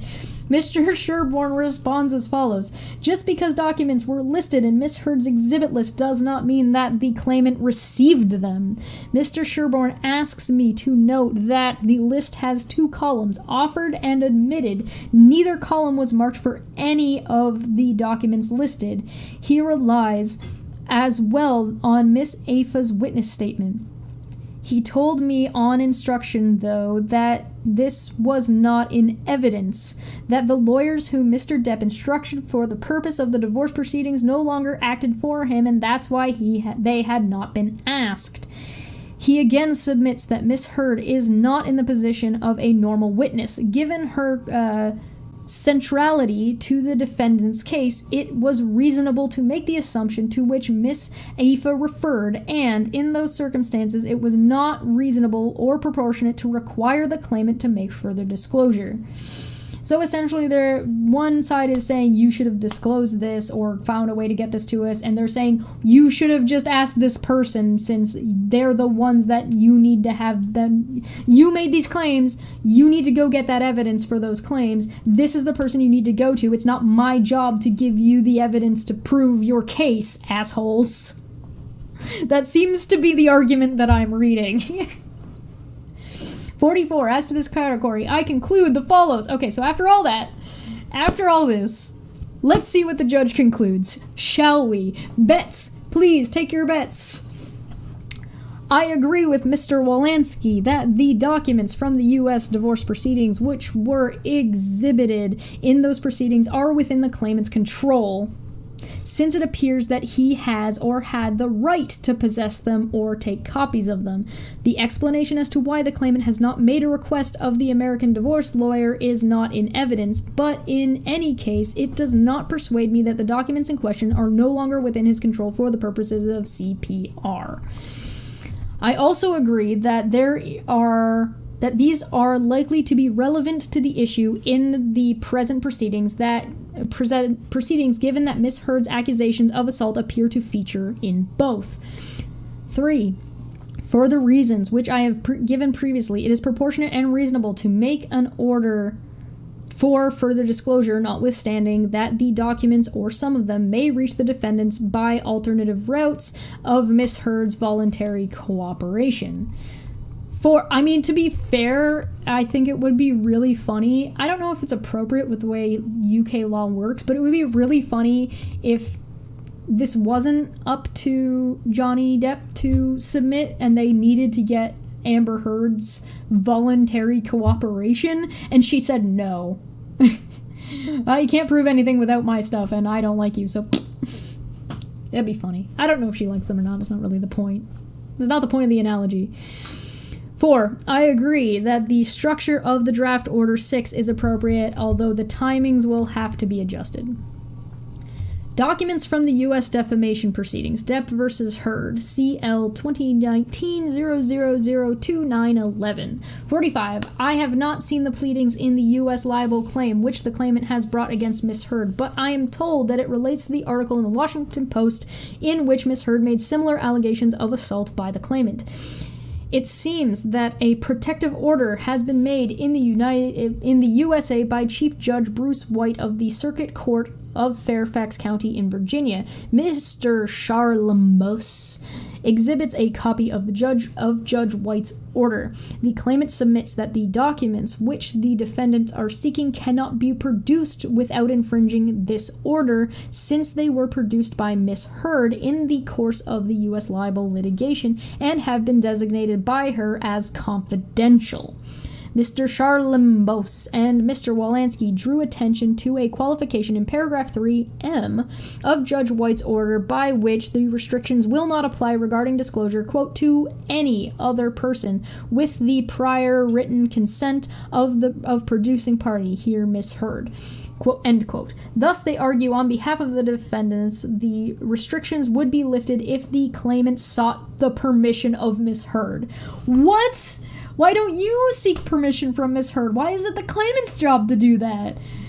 What the fuck? No, not Amber Heard for dumb fuck of the year. This judge for dumb fuck of the year. Hold on.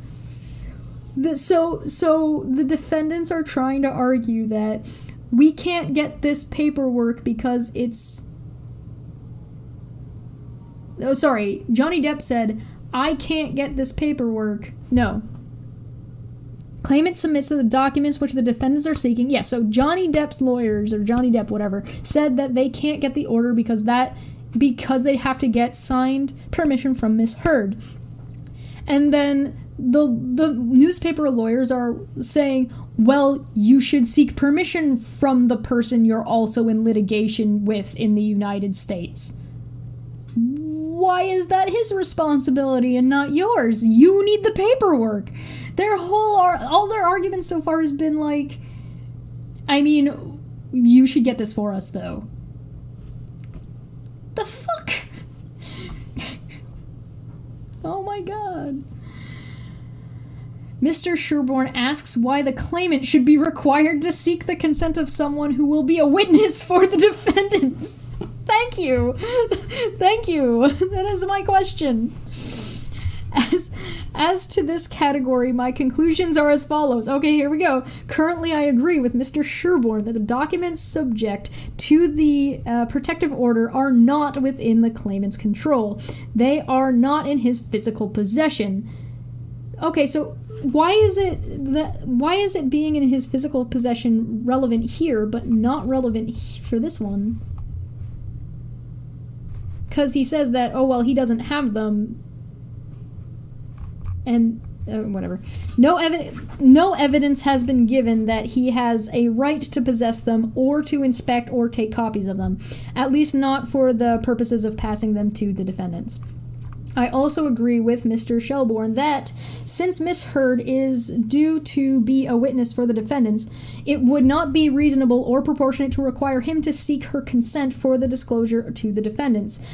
Again, we're back at the, okay, so if it's reasonable to suspect her of being a witness for the defendants, why are you not saying that up here to be like, well, she's gonna be a fucking witness for you. If you want this paperwork and you want this shit, get it from her.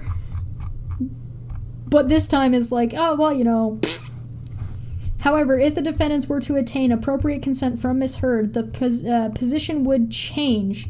Then the protective order would be no obstacle to disclosure. It wouldn't be, but it'd be the defendants. They already got, okay, so this makes no sense to me. So in the other paperwork, the divorce documentation, They asked for permission. They said, the reporter said, go get signed paperwork from the claimant, which is Johnny Depp. Johnny Depp gave them that signature, and then the court reporter refused to give it to them. And they're saying that that's Johnny Depp's fault, and so he should go and provide that to them then. Even though they could also ask Amber Heard, who they're saying here is due to be a witness, so why would they not just use that then? This sounds really disproportionate. This sounds really like, unless forced, it's what? This inconsistent. This sounds inconsistent to me. Given the imminence, ooh, that's a word I don't get to use often, imminence, of the trial, such a consent would have to be provided expeditiously, or again, it would not be reasonable or proportionate to require the claimant to make this disclosure. But if it is provided quickly, then I agree with Mr. Wolanski that the claimant should be required to make it. You're saying that, hey, if the defendants got misheard, then it's the client's job to get it? I don't... Okay, somebody send this... I need OPT lawyer or Rackin in here. Please send help. I don't understand. The defendants have not... This sounds like it's going... I'm sure there's just something that I'm not understanding about this. I'm sure it's not the judge just going from one and then jumping to the other. It can't be. So this must just be me not understanding either UK law or the way this is worded or the way this judge is speaking here, because this doesn't make sense in my brain. It's probably just me, though. The defendants have not persuaded me that there are any other documents that is apart from those which the claimant says are covered by the protective order, for which within R.31.6, but which the claimant failed to disclose. So, except for the ones that he can't get. Cool. Medical records. The defendant's case in their re-amended defense. Could you imagine being just like a slosh writer writing some hit piece for a tabloid, and then suddenly you're getting sued and people are asking for medical records? I just imagine my face would be like, fuck. I might look a little bit like somebody who just got a $5 million lawsuit put against them. The defendant's case in their re-amended defense is that the claimant's abuse of Miss Heard was related to his medical condition and partially his dependency on alcohol and drugs. As I have said, the re-amended reply denies that the claimant assaulted Miss Heard, but it accepts, at least at times, that the claimant had a dependency on painkillers but not other drugs. See paragraph 2.2e. Mr. Charalambous and Mr. Wolanski argued that the claimant's medical records relating to these issues are relevant and should have been disclosed, but the claimant's disclosure has been incomplete. One of the doctors who attended on the claimant was Dr. Kipper. Mr. Charalambous says that it is his understanding that Dr. Kipper was solely treating the claimant for his addiction problems, and all of Dr. Kipper's records should therefore have been disclosed. In her witness statement in reply, Miss Afia says that this understanding is incorrect. Dr. Kipper treated the claimant for other matters as well. Mr. Charalambous says that the notes from Dr. Kipper which were supplied were originally heavily redacted. He says that they were then reserved in a less redacted form. He gives examples in paragraph 55 of his third witness statement of some of the passages which were revealed on the second occasion. He submits that newly disclosed passages were plainly relevant and there was no good reason to have redacted them in the first place. In consequence, the defendants seek an order that the claimants confirm that he has provided all medical records to Schillings, and then for Schillings to review those records to decide which ought to be disclosed to the defendants. Similarly, the defendants wish Schillings to be ordered to review all the redactions which have so far been made and maintained.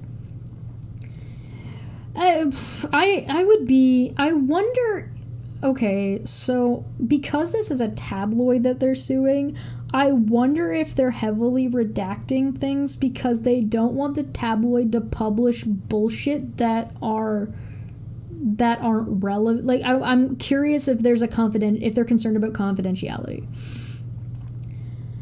There are other doctors or medical professionals who have attended the claimant.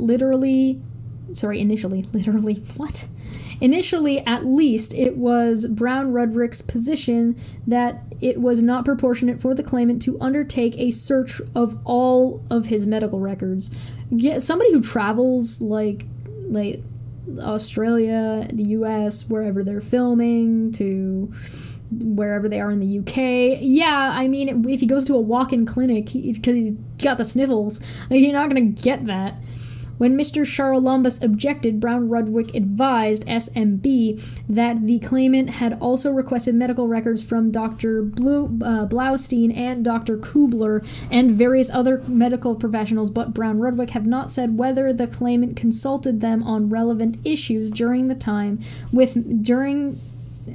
his time with Miss Heard. None of their records have been disclosed. Miss Affia says in her witness statement that it would not be proportionate to require the claimant to provide his records despite several requests and requiring him to make further effort or request would not be reasonable or proportionate. There has been no further response from Dr. Kuhlber.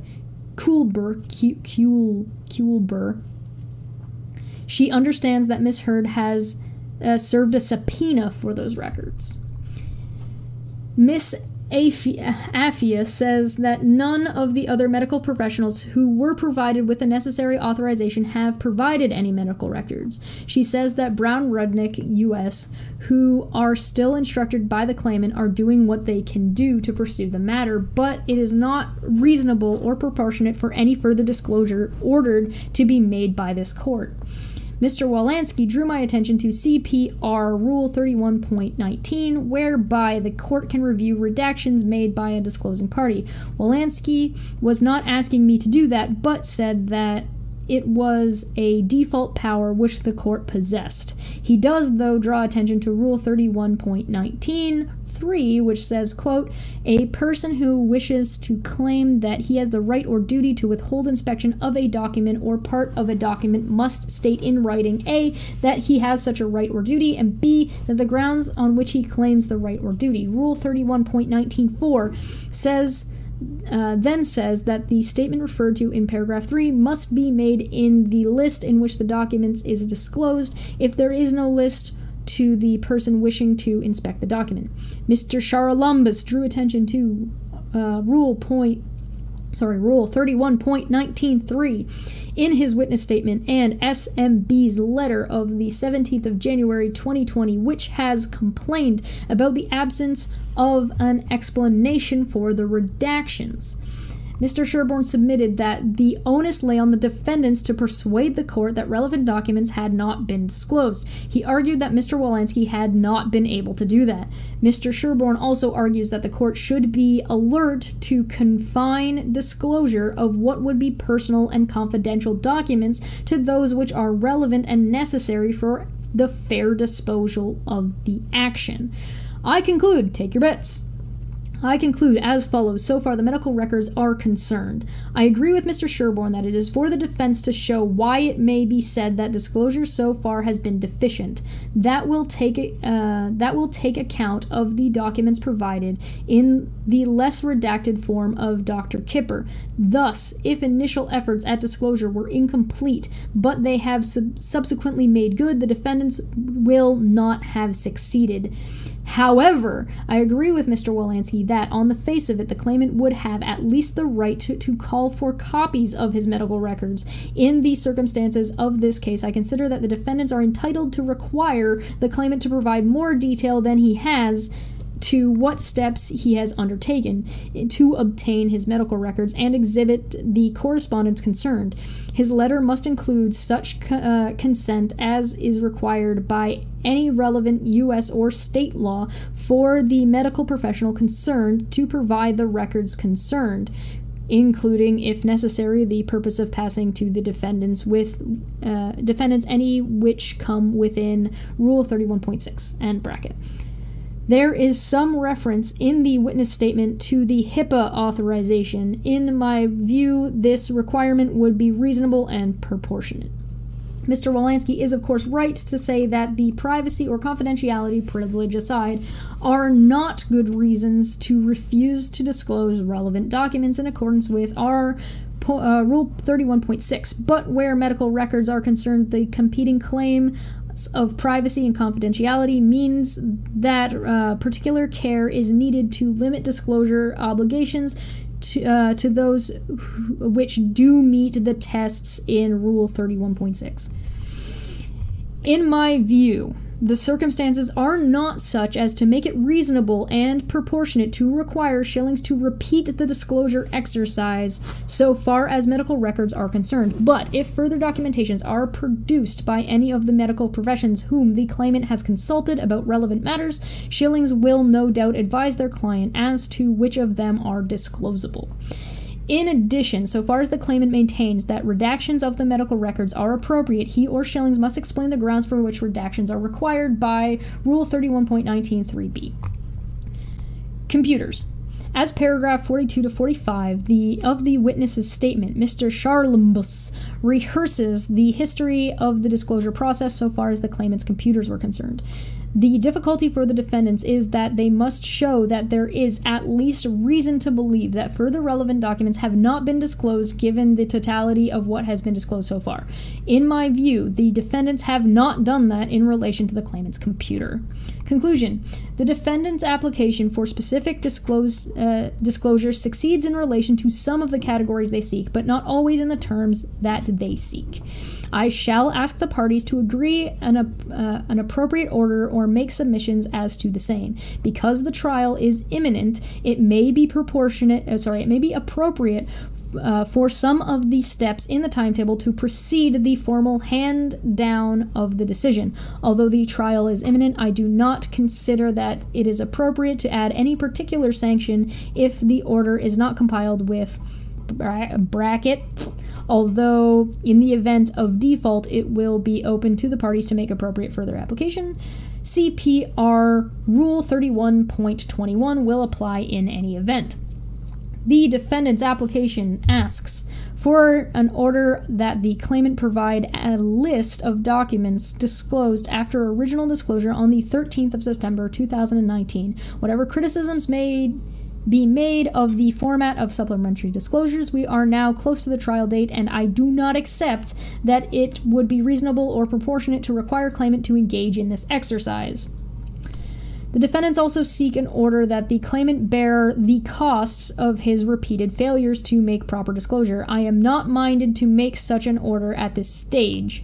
The cost of proceedings will, as usual, be dealt with at the end of the trial, and it is not reasonable or proportionate to depart from that usual practice.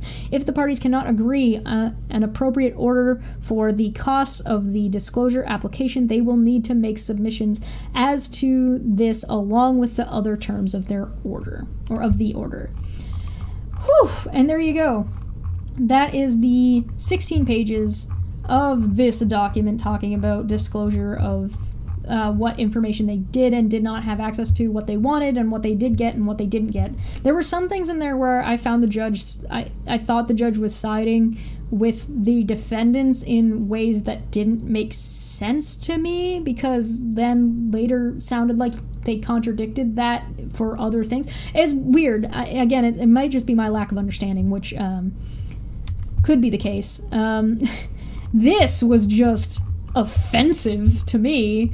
Like, we're gonna rely on this person's... Okay, so this is exactly what they said in the article that I was reading, the first video we did. When they were saying that the judge relies too heavily on just Amber Heard's witness statements and does not take into account other things. Like we're ignoring this stuff and going just with this person's, what they've said, and that's it. Which is bizarre to me, because if you take just what Amber Heard has admitted to on tape, then you're still running into Johnny Depp not admitting to saying he hit her and continuously saying he didn't, and her saying she hit him. So I don't know how you can possibly come to this conclusion and then side with the newspaper calling him a wife beater. So yeah, this is going to be this is going to be appealed. Johnny Depp, he said in a Instagram post that he intends on appealing, and he thanks everybody for this the support that he's gotten. There are petitions that exist to get Amber Heard fired and to rehire Johnny Depp. I don't know if those do anything, but they exist.